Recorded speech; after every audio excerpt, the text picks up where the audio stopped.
Bonjour à toutes et à tous, j'espère que vous allez bien. Bienvenue dans cette toute nouvelle vidéo aujourd'hui sur Race Room, tout simplement parce qu'il y a eu une update un petit peu intéressante avec du nouveau contenu. Donc je m'étais dit qu'on pourrait aller y faire un tour. Vous savez à quel point voilà, j'aime entre guillemets ce jeu qui a de l'importance parce que c'est le premier jeu Sim Racing PC que j'ai vraiment torché, sur lequel vraiment j'ai appris énormément de choses. Et alors, il y a du nouveau contenu qui est assez intéressant et en même temps on va parler un petit peu de l'avenir de Race Room parce qu'il y a des choses qui sont annoncées et puis ça permet également de faire un petit point aussi sur le jeu parce qu'il est vrai que j'y passe pas énormément de temps sauf comme il y a des événements spéciaux comme les 2 heures de Batters qui sont faites il y a pas longtemps auxquels j'ai participé d'ailleurs. Et c'était une plutôt bonne course, donc c'est plutôt sympa. Mais en tout cas, sachez qu'il y a du contenu gratuit dans cette nouvelle mise à jour, notamment une voiture qui peut être très intéressante. C'est une Alpine, c'est la A110 Cup qui vient d'arriver. Il y a également l'A110 GT4 plus, enfin GT4 Evo entre guillemets, avec l'amélioration du circuit de Spa-Francorchamps avec la version 2026. Oui, 2026, vous m'avez bien entendu, pas 2025 ou 2024, 2026, et ça c'est un plutôt bon point. Et puis il y a le circuit de Vallelunga en Italie et le circuit d'Adria Raceway, également en Italie si je ne dis pas de bêtises. Et le dernier contenu, c'est une voiture qui a la forme d'une Mini qui est complètement électrique. On va d'ailleurs directement aller voir dans le magasin un petit peu ce que ça vaut. Sachez que le contenu sur Race Room n'est pas aussi cher que sur d'autres jeux comme iRacing hein, par exemple, si on compare. Le circuit de Spa-Francorchamps, alors je ne sais pas si c'est pour moi, donc c'est à prendre avec des pincettes, parce que moi j'avais déjà la version d'avant de Spa-Francorchamps. Donc moi j'ai acheté la nouvelle version du circuit. Sachez que elle était à 50% bradée. Donc on est autour des 7,88€ en temps normal, mais là il était autour des 3,50€. À prendre avec des pincettes. Je sais pas si c'est le prix réel du circuit ou si c'était juste le prix classique vu qu'il y a déjà Spa-Francorchamps dans le jeu et que là c'est qu'une amélioration visuelle. Donc je ne sais pas, à prendre avec des pincettes. En tout cas, moi je l'ai payé 3,50€ si j'avais déjà le contenu. N'hésitez pas à me dire si vous n'avez pas forcément le circuit de Spa dans le jeu, si le prix affiché est le même que le mien. Donc on est autour des 3,50€. Vallelunga c'est pareil, nouveau circuit, donc on est autour des 7,97€. Je vous avoue que je ne l'ai pas acheté parce que il est disponible dans Assetto Corsa, j'ai déjà roulé et c'est pas forcément un circuit qui me voilà qui me plaît de ouf. Peut-être s'il y a un événement particulier, un événement spécial et que des voitures de cup ou quoi dessus, pourquoi pas, mais honnêtement, c'est pas un circuit qui m'intéresse grandement, donc je l'ai pas pris. Pour ce qui est des circuits, il y a l'Adria Raceway aussi qui est arrivé, et également un circuit en Italie, voilà, je m'étais pas trompé. Pour le coup, un circuit qui a regardez la photo du tracé, un circuit qui a l'air vraiment intéressant, mais pareil, c'est pas réellement le genre de circuit voilà, que j'aime forcément rouler. Donc pareil, je l'ai pas forcément acheté parce que voilà, c'est pas forcément mon délire. À 5,98€, franchement, je trouve que les prix sont pas trop abusés. Franchement, je trouve ça plutôt intéressant. Et il y a aussi la version 2003, si je dis pas de bêtises, qui est juste ici. Alors, je savais pas que la version de 2003 était payante aussi. Ça c'est un peu embêtant par contre. Pour le coup, 5,98€, ça aurait été sympa d'avoir les deux versions. Pour le coup. Surtout que là, on est sur une version ancienne de layout qui était utilisée en DTM, je crois. Donc, assez étonnant. C'est vrai que pour le coup, la version de 2003, honnêtement, ça fait un peu cher. 6€ le circuit, ça fait un peu cher quand on sait qu'il y a la version 21, beaucoup plus complète, beaucoup plus grande. Voilà, à voir. Pour ce qui est des voitures, bon, je vous le dis direct parce que je pense que vous avez dû le voir. Voiture électrique, ça ressemble à une Mini, c'est full électrique, c'est pas très intéressant. Honnêtement, je vais clairement pas acheter ça. Peut-être que de mon coin en solo, j'irai faire un test drive parce que vous savez que dans Race Room maintenant, depuis longtemps, et c'est un des seuls à faire ça si ce n'est le seul, on peut essayer en test drive les voitures qu'on veut avant de les acheter. Donc à 6€, clairement, c'est pas ma cam. Donc je vais pas forcément l'acheter. Par contre, celle que j'ai achetée et que j'ai sauté dessus, c'est l'Alpine A110 GT4 plus. Donc le plus doit certainement être assimilée à un Evo. Alors là, elle coûte 29 centimes parce que j'ai déjà acheté la voiture, et si je veux acheter une livrée coûte 29 centimes. Mais la voiture, je l'ai achetée parce que c'est typiquement le genre de voiture que j'aime beaucoup rouler. Sur Retro, en plus, la GT4, je trouve assez intéressante, donc je l'ai achetée. On va aller l'essayer tout à l'heure. Je n'ai fait aucun tour, rien du tout sur Race Room pour vraiment ne pas me spoiler, juste acheter le contenu. Et la chose que vous ne voyez pas dans le store, puisqu'elle n'est pas dans le store parce qu'elle est gratuite, c'est la nouvelle A110 Cup qui est juste ici. L'Alpine A110 Cup avec plein de livrets disponibles, celle du championnat et notamment celle de Romain Monti. Je l'ai vu tout à l'heure, franchement j'ai hâte d'aller tester ça. Je pense que la 110 Cup peut être une très bonne voiture, et en plus elle est gratuite, donc ça vraiment c'est typiquement le genre de voiture qui gratuitement peut vraiment vous donner un maximum de fun, et ça c'est plutôt cool. Pour ce qui est des nouvelles améliorations et des ajouts de cette mise à jour, les menus ont encore un peu changé. Voilà, ils ont bien mis leur nouvel esthétisme Race Room pour tous les menus graphisme, gameplay, son, contrôle, champ de vision. Donc ça c'est plutôt pas mal. Ils ont aussi changé dans les menus du setup tout à l'heure, et on ira voir. Sachez que maintenant de mémoire il y a beaucoup plus de compatibilité volant avec Race Room. Donc si vous avez un volant un peu entrée de gamme, un peu inconnu du bataillon, normalement il va être vraiment bien compatible avec Race Room, il n'y aura pas de souci. Et moi ce que je vous propose, c'est directement d'aller essayer le contenu en prenant la voiture gratuite qui est peut-être la voiture qui vous intéresse le plus, le circuit de Spa-Francorchamps avec la bonne version de 2024, en prenant la version Grand Prix, et d'aller tester un petit roulage pour voir ce que ça donne. Juste avant d'aller sur la piste, je voulais vous montrer le petit ajout qui a été fait si jamais vous jouez à Race Room avant cette mise à jour. Donc aujourd'hui on est le 23 mars. Dans les setups du véhicule, quand vous changiez l'angle de rotation de la voiture, ça mettait voilà, un angle en degrés. Maintenant c'est un petit peu plus complexe, c'est la démultiplication de direction.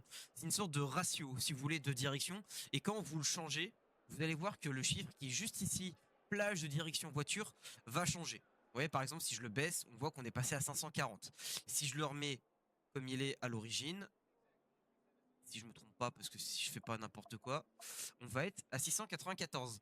Et ce degré, c'est vraiment le degré que vous devez avoir dans le petit logiciel. Moi, c'est SimPro Manager pour SimMagic. En même temps, vous voyez, voilà, mes petits réglages si vous voulez les prendre. Et dans angle, vous mettez bien le même chiffre. C'est très important. Là, j'ai 684, je mets 684. C'est très important. Et maintenant qu'on a vu ça, on va aller sur la piste. Allez, nous voici dans cette petite A110 Cup. Alors, je voulais vous montrer en fait un petit truc sympa sur cette voiture, parce qu'elle possède un tout nouveau dashboard qui est un dashboard réaliste. Donc il est affiché sur le volant, et que moi en triple screen je joue pas en vue volant, et que le dashboard vous ne voyez pas même en vue volant, donc c'est un petit peu embêtant avec une triple screen. Mais en tout cas ce qui est important de noter, c'est que cette voiture ainsi que la voiture électrique qu'on a vu tout à l'heure et l'Alpine en GT4 possèdent les vrais dashboards des constructeurs. Et ça c'est important parce que Race Room jusqu'à maintenant ne possédait pas de vrai dashboard sur leur voiture, ce qui était un petit peu dérangeant, on va pas se mentir. D'ailleurs on va baisser un petit peu le traction contrôle ici sur cette voiture, et ça devrait arriver. Et les voitures devraient avoir leur dashboard. Alors vous allez me dire oui, non mais Thomas, ça devrait être normal. Je suis un petit peu d'accord avec vous. Je sais pas si c'est un souci de licence ou envers le constructeur, je vous avoue j'ai pas vraiment l'info, mais en tout cas je sais que ça va arriver.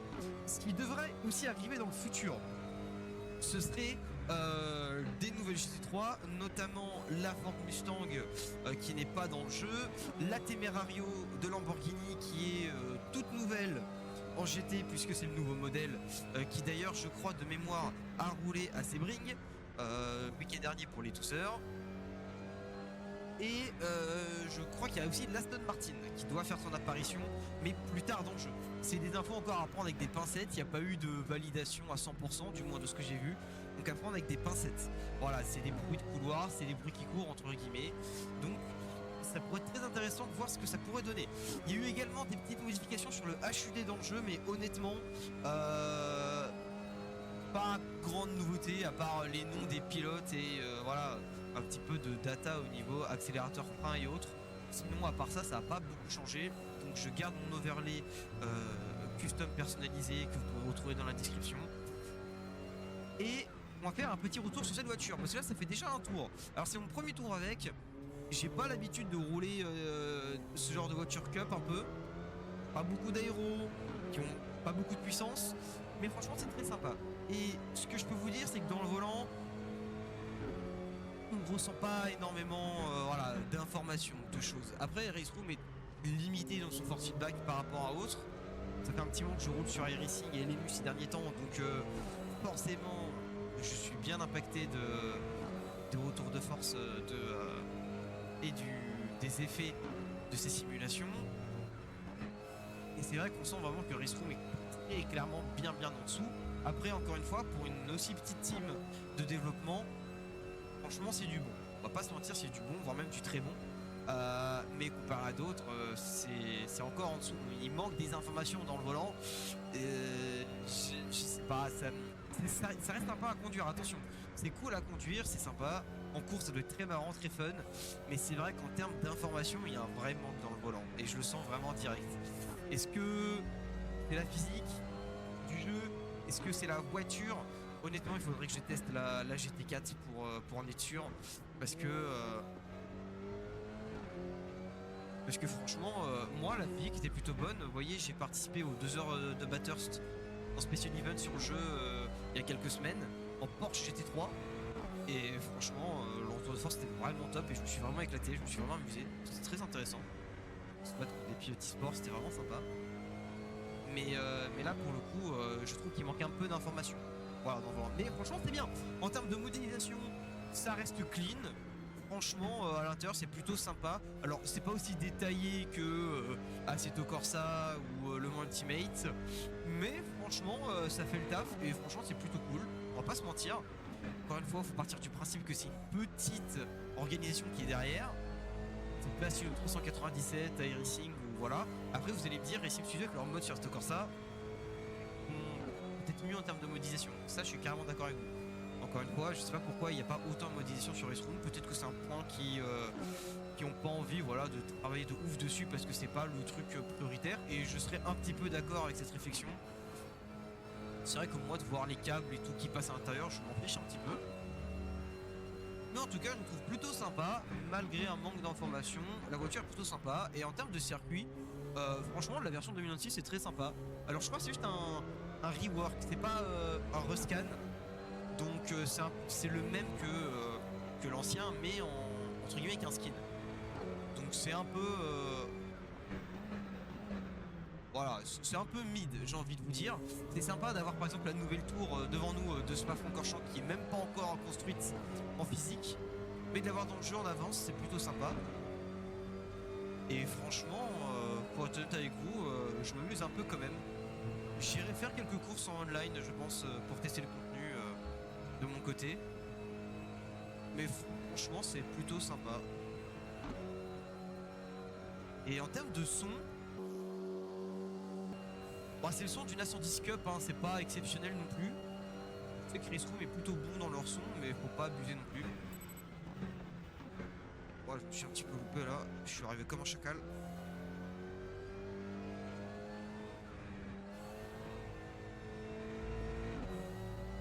Ouais, j'ai pas fait les meilleurs trages.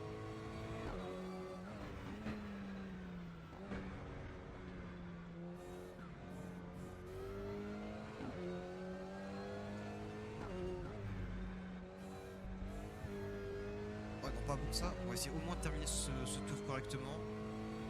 On aura fait 2-3 tours et on ira tester la GT4.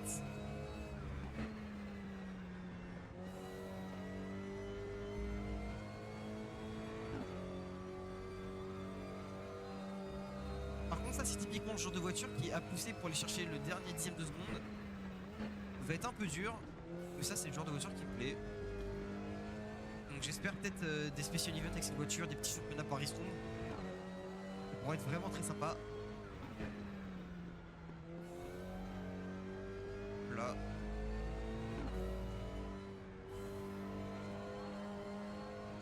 Bon, on va pas gagner grand chose, on va gagner 5 dixièmes sur notre chrono. Ça va pas être énorme, mais au moins ça fera un 2,30 quelque chose et des brouettes. va voir la différence avec la GT4 d'ailleurs, qui elle aura beaucoup plus de puissance et d'aéro.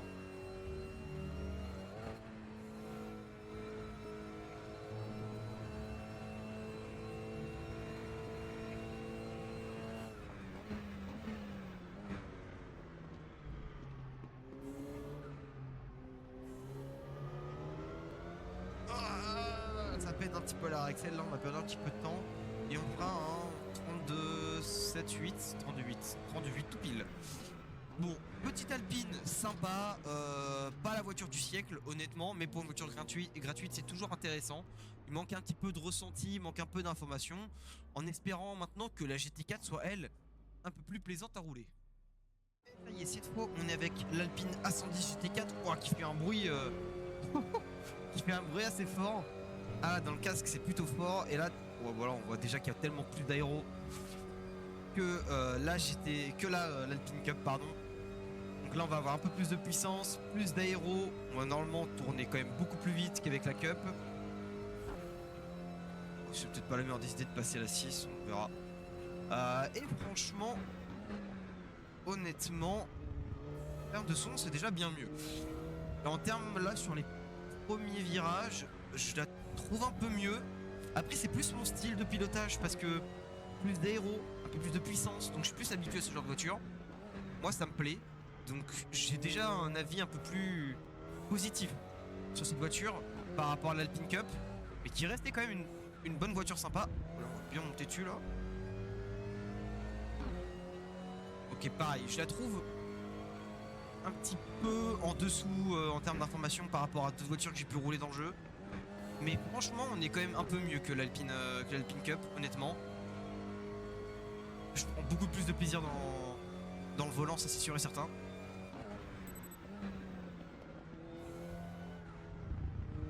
Ah, on a un peu trop de TC à mon goût. On va le baisser à 75 pour voir un petit peu.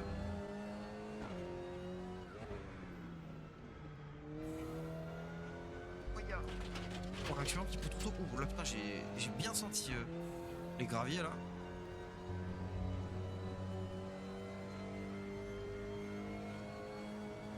Là, on est sur quelque chose de plutôt pas mal. Franchement, pour de la GT4, c'est assez intéressant. C'est vrai que là, pour le coup, la GT4, c'est un petit peu difficile de comparer parce que dans Assetto Corsa d'origine, elle n'y est pas. Elle est en mode, donc c'est toujours un petit peu voilà, difficile de juger et c'est pas, il n'y a pas des modes exceptionnels sur cette voiture. Dans iRacing, elle n'y est pas. Dans le Ultimate, elle n'y est pas. Dans Assetto Corsa Competition, elle y est. Mais le jeu commence vraiment à être passé. Mais elle est plutôt sympa dans CC. Et puis, ah si, peut-être qu'elle y est dans Automobilista 2 également. Mais alors là, par contre, j'ai plus du tout le ressenti de la voiture d'Automobilista 2. Je ne saurais vraiment pas vous dire. Mais en tout cas, ce que je sais, c'est que là, franchement, dans le ressenti du volant, c'est plutôt intéressant, c'est plutôt pas mal. Là, vraiment, je prends beaucoup plus de plaisir que la Cup. Et pour le coup, j'aurais un peu cru l'inverse. Parce que parfois, j'aime bien avoir des voitures qui sont plus joueuses, qui n'ont pas beaucoup d'aéro. Où c'est plus vraiment le pilote qui fait la différence. Le pilote fait tout le temps la différence, mais dans ce genre de voiture, quand on a beaucoup d'aéro, voilà, c'est souvent très très proche les uns des autres. Et là, avec la Cup, c'est vraiment le pilote qui fait la diff parce que bah, y a pas beaucoup d'aéro quoi. Donc franchement, j'aurais plus préféré la Cup en soi, mais là, dans le ressenti, clairement la GT4 au-dessus.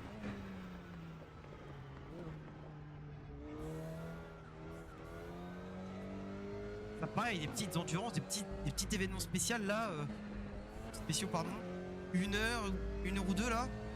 Franchement, ça pareil, je dis pas non.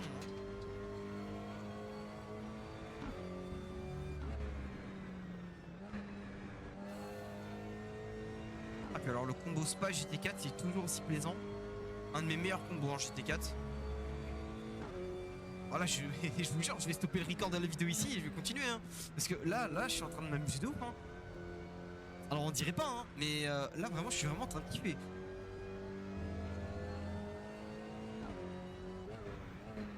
Elle est vachement cool cette Alpine GT4.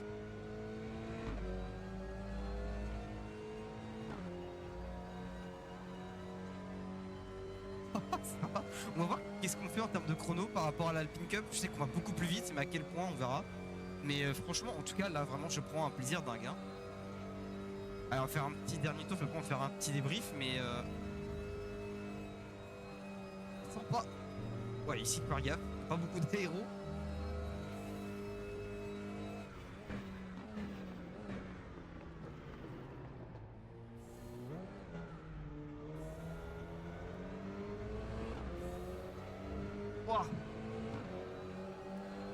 On était en combien? On était en 37 je crois. Et là on est en 29.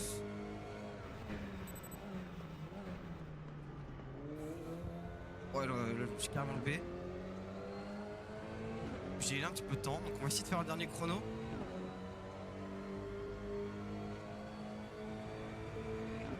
C'est 37 ou 27? Je sais plus.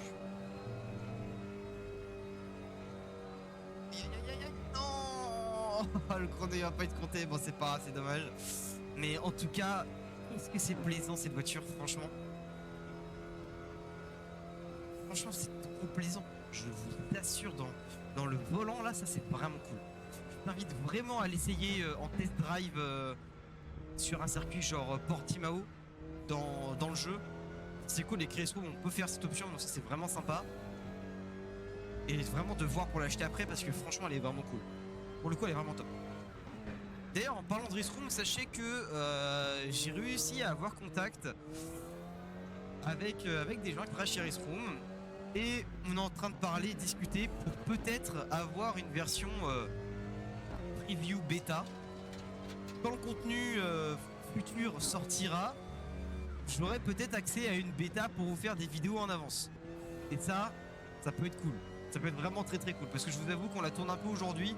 Il y a quasiment tout le monde qu'on a entendu parler déjà. Mais ça me fait plaisir de la tourner quand même et de vous donner mon avis. Mais là comme ça sortira le jour J, voire même peut-être avant. Et ça pourrait être vraiment cool. Donc on est en train de parler. C'est pas sûr. Je vais pas confirmer des dires. Mais on est en train de parler. Et peut-être que ça se fera. Et si ça se fait, franchement pour le coup c'est vachement cool. En tout cas cette Alpine, elle est vraiment bien faite pour le coup. Alors en termes d'intérieur on dirait vraiment l'Alpine Cup par contre. Pareil en termes de finition, on n'est pas hyper quali. Mais franchement ça reste honnêtement sympa et honnête. Pour une petite équipe comme Race Room, encore une fois, si on regarde à la taille de l'équipe, ça reste franchement une plutôt bonne chose. Donc plutôt bonne mise à jour globalement dans l'ensemble. Je vous laisserai essayer de votre côté les autres circuits et la voiture électrique parce que je vous avoue que c'est pas du tout mon délire. Mais en tout cas, moi j'ai un gros coup de cœur sur cette Alpine. Qui va être une de mes GT4 favorites. Alors qu'avant c'était plus la Mercedes et la BM. Là pour le coup je vais utiliser cette GT4 tout le temps parce qu'elle est vraiment top. Là vraiment je suis très piqué. Là je vais pas m'arrêter. Je vais pas m'arrêter.